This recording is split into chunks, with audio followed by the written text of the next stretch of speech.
श्री स्वामी सांगतात, जेव्हा तुम्ही एखाद्या सच्च्या व्यक्तीला, जेव्हा एखाद्या तुम्ही सच्च्या आत्म्याला, तुमच्यावर अविरत मनापासनं प्रेम करणाऱ्या, तुमच्यावर मनापासनं जीव ओवाळून टाकणाऱ्या व्यक्तीला जाणून बुजून दुखवता आणि तो माणूस तुमच्या आयुष्यातनं न काय करता, तुम्हाला कसलाही शिव्याशाप न देता, तुम्हाला कसलाही त्रास न देता बाहेर निघून जातो ना, लक्षात घ्या.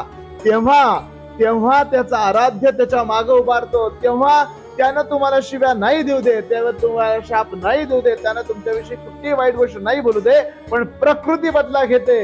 हा निसर्ग, ही प्रकृती त्याचा बदला अवश्य घेते. प्रकृती सांगते की चांगल्या माणसावरचा अन्याय प्रकृती कधी सहन करत नाही.